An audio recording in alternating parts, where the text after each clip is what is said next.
राजधानी तथा पोर्ट मंत्रालय ने सागर श्रेष्ठ सम्मान अच्छे पोर्टों के लिए दिया और उनमें कार्बन उत्सर्जन कम करने के लिए हरित सागर गाइडलाइंस को जारी किया।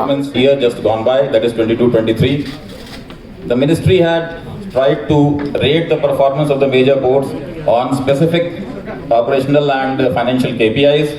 Standard methodology was adopted to maintain objectivity in evaluation, and based on the absolute performance, the incremental performance, and also the overall performance of the major ports of the country, we have considered the ports for awards in specific categories. For establishing green shipping corridor, both the international shipping corridor as well as domestic or the coastal shipping corridor, what we call.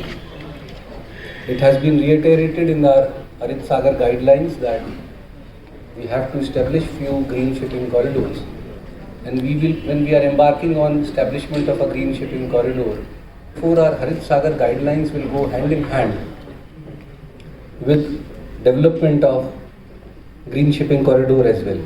पहले सागर मंथन dashboard को launch किया गया, तत्पश्चात सागर सेतु का launch हुआ और आज हरित सागर का लॉन्च आपके द्वारा किया जा रहा है।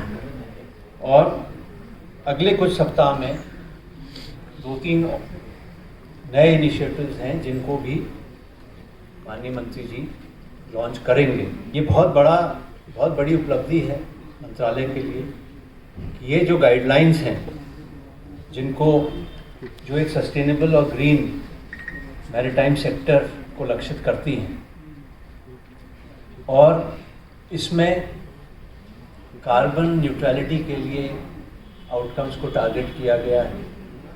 कार्बन ट्रेडिंग पोर्ट्स करें उसको एनकरेज किया गया है।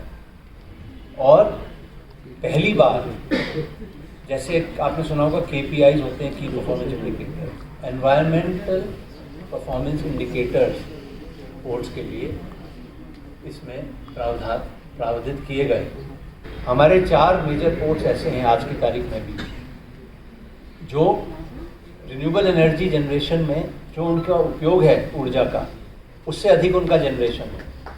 जैसे हमारा दीनदयाल पोर्ट है, विशाखापट्टनम पोर्ट है, न्यू मैंगलोर पोर्ट है, और Tuticorin port, BOC port. Marine ecosystem and fostering the sustainable transport system. These guidelines provides a roadmap for our port to become the more energy efficient, reduce their ecological footprint, and become the center of excellence in the environmental stewardship. By adhering to these guidelines, our port will not only contribute to the mitigating the climate change, but also inspire other ports to adopt the similar sustainable practices. मंत्रियों तथा अधिकारियों ने हरित सागर guidelines को जारी किया। उसके बाद विभिन्न port, Deendayal Upadhyay port, Tuticorin port, Mumbai port तथा अच्छे काम करने वाले पोर्टों के अधिकारियों को इस तरह से ट्रॉफी देकर सम्मानित किया गया। सागर गाइडलाइन के जरिए हम अपने पोर्ट को कैसे सजाना चाहते हैं और कैसे हर पल पोल्यूशन फ्री रखने के लिए हम अलग अलग कंपोनेंट में कैसे हम उसको गाइडलाइन के हिसाब से अपने कदम उठाए, इस विषय पर आप लोगों को जागरूक होना होगा, सक्रिय होना होगा, मजबूत होना होगा। तो सागर श्रेष्ठ सम्मान हमने उन लोगों को दी है। इसका मतलब साफ है कि हमारा हर पोर्ट इस विषय पर काबिल है, उनके पास क्षमता है, शक्ति है, और उसी शक्ति और क्षमता के जरिए अगले दिनों में निश्चित रूप से ये हरित सागर गाइडलाइन को वो सही लागू करने में सफलता प्राप्त करेंगे। दुनिया को कैसे दिखाए कि हम किसी से कम नहीं।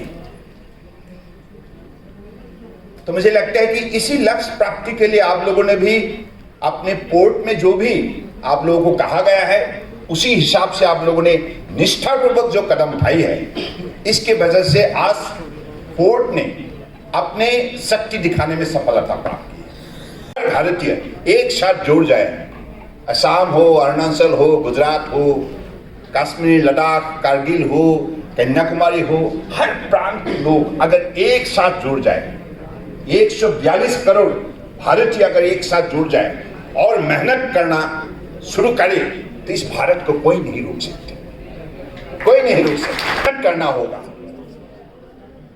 कोई भी व्यक्ति अपनी मंजिल हासिल करने के लिए उनको मेहनत करना होगा। उसी हिसाब से आप लोगों ने किया है। शायद इसके लिए आज हम लोग इस मंच पर, इस ऑडिटोरियम पर हम लोग एकत्रित हुए हैं और आप लोगों को गुणगान करने के लिए, ताकि अगले दिनों में आप 2 गुना मेहनत करें। हमारा पास ऐसा एक महान नेता है, ईमानदार नेता है, कठोर परिश्रमी नेता है और गुणी और ज्ञानी नेता है, जो परम आदरणीय प्रधानमंत्री नरेंद्र मोदी जी है।